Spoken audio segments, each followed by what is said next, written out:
Will Australians spend their savings? Let's have a look. Hello everyone, Florian.Heise here, and welcome to another episode of HeiseSays. Grab your stein of coffee. Let's look at this article from news.com.au written by Jason Murphy.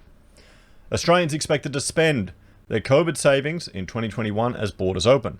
The end of March will signify a huge change for Australia, which could see the economy fall off a cliff unless Aussies start doing one thing.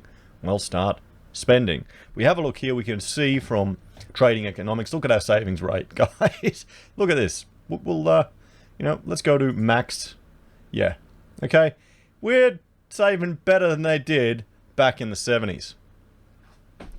Does that look normal? It ain't normal. So, in about 50 days' time, we find out if the big assumption is true. A lot is riding on this assumption. The whole nation's economic performance and all our jobs are at stake. The assumption that people who build up big savings in their bank accounts in 2020 will spend them in 2021 and spend them if the economy is beginning to falter. The risk is those savings don't get spent and a faltering economy gets even worse. Here's another concern. People have accumulated these savings in hope of getting into the housing market. We have a reserve bank that doesn't really care about potentially inflating asset prices, and a property bubble drives more people to hold on to their savings. First, let's establish the basics here. The pandemic has been a time of huge savings for most Australians, as the next chart shows. Bank balances have been helped on both sides. There's less to spend money on and more income coming in. In 2021, we expect two things to happen. First, there will be more things to spend money on. Options will open up again, state borders will crack open, and people will go on holidays. A lot of pent-up weddings and 21st birthdays will be held. Bands will tour, movie theaters will admit more patrons. The list goes on. But also income support will stop. The Job Seeker Supplement and JobKeeper are both scheduled to stop in late March. It is hard to overemphasize just how big these two programs have been. Many billions have been spent, and it will all stop in March. What will happen then? Will the economy somehow keep going at the same pace? One person's spending is another person's income. That's how the economy works. When spending goes up, income goes up, and the economy gets stronger. And the problem is, the government just taxes you to the hilt, so that also reduces the money that can be spent, doesn't it? Creates an incentive for people to save. They're worried. Even negative interest rates apparently drive people to save more. You could have a negative interest rate just whirling away at your savings, so people save more to think, oh, we have to offset that loss. Normally, this is a merry circle that goes on and on. In 2020, the Australian government kept adding money into the cycle, making the economy much stronger than it would otherwise have been. Oh yeah, they've spent a lot. They have flooded our economy with stimulus. So anyone who's saying it's all, fantastic and dandy, it's because of all of this artificial money being pumped into it. But don't worry.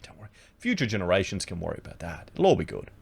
Just as long as our politicians get elected again. The boss of Australia's central bank says he reckons the end of those two big spending programs will be a blip because of people's huge new buffers. Over the next 6 months, aggregate household income is expected to decline as the pandemic support payments unwind. Normally when income falls, so too does consumption. But we are not in normal times, he said in a presentation in Canberra on Wednesday. The extra savings over the past 6 months and the bigger financial buffers can support future spending. People will have more freedom to spend on restrictions are eased and be more willing to spend as uncertainty recedes. So we're expecting the recovery in consumer spending to continue. The official forecast for unemployment show a tiny pause around that time that JobKeeper finishes. See the little plateau? I circled in red. We can see it up here. Unemployment is steady for a moment, but only for a moment. Then it is forecast to keep falling fast. This graph is from the Reserve Bank, who are famous for forecasts that don't come true. Well, let's just look at these wage forecasts. Yeah, he's right. These are the people that manage our economy, everyone. and they can't even make forecasts. This is why I'm skeptical of all of these 100-year bloody models that people create. They're only as good as the data and assumptions you make in it. You know, I've seen it all in architecture, just in the energy assessment for housing, how you can just bodge it as you need. It's all a big, you know, it's a big con, guys. The graph is from the Reserve Bank, who are famous. Yep. What this chart doesn't show you is any sense of uncertainty around the future. Exactly. I mean, let us know in the comments, guys. Are you planning to spend big next year? We are, but it's a project for a house extension that we've been planning for years. But, you know, it's not like I'm rushing out there and splurging on things. I'm not getting a Netflix. You know, Rachel's mother's asking, what are you doing for your 40th? And we're probably going to do a demolition party. Invite the friends over, come and help demolish part of the house. Actually, I think that'd be pretty bloody awesome, getting to smash up some walls. What do you reckon? I think that's a great party. Cook a nice barbecue and some beers. Anyway, back to this. So we're not going frantic with our spending. Let us know in the comments if you are, while I have a shot of coffee. Do you think people would have been trained out of their bad spending habits and maybe learned some new behaviors? It would be long enough time to realize, you know what, eating out, it's a waste of money. I'm just that smashed Av. It's not worth it. I can make it at home. Maybe I'm just being naive. Maybe it's all on Afterpay, so we're not seeing it. Upon questioning, though, the RBA chairman will freely admit this is brand new territory and forecasts should be treated with even more caution than usual. Our sense is job creation is going to continue. I'm hoping this is enough to offset the job losses, but there is a degree of uncertainty around, as we have not been in this area before, so we don't have any experience to draw on. It's possible it could go the other way, but the central scenario is we continue to recover. Let's look at that quote again. It's possible we could go the other way. That's always true with forecasts, and it's especially important to remember when the forecasts are based on big assumptions. So withdrawal symptoms. The government is forcing the economy to go cold turkey on JobKeeper. Their expectation is the Australian economy won't get withdrawal symptoms because all those savings will smoothly take over from government spending. But that's just an assumption. In 2021, Australians will make up their own mind on what to do with their money. Maybe they won't all just blow it at JB Hi-Fi after all. And this is this where you've got assumptions on how people will spend their money. This is where the central bank digital currencies can step in and control that more. Imagine if you had money that expired over a time period. Imagine if you had money that, okay, your money will now purchase twice as much in a certain area to get economic activity. So that's like the dream of planning an economy, of managing an economy with these central bank digital currencies.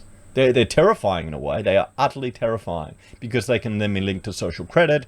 Ideologically, you can control the purchasing power of people down to a T.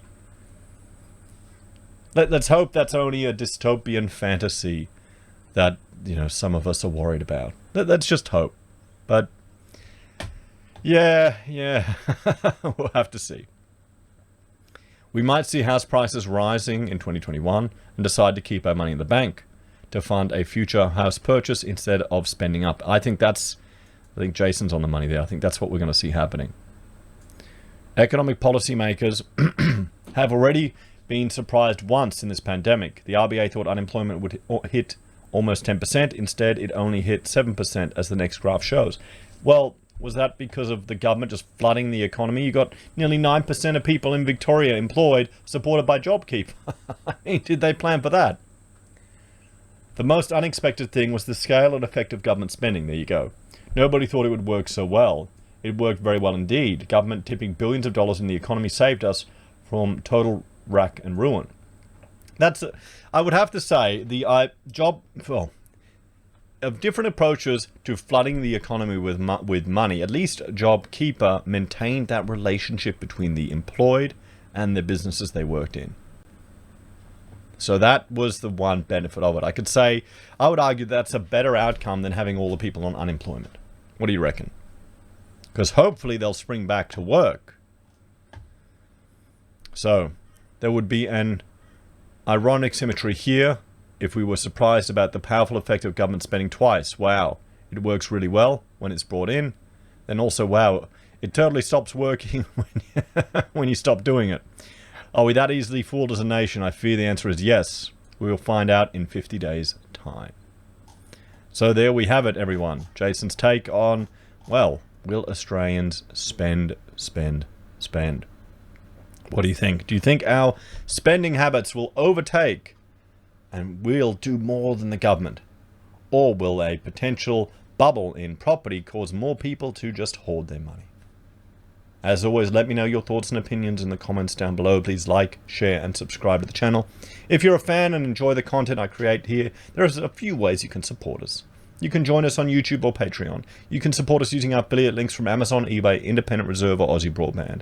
You can buy merch from HeiseSays, use Gold Pass from the Perth Mint, or support us via PayPal. You can also join SelfWealth, where we will each get 5 free share trades. Take care, guys, and I will see you all next time. Bye for now.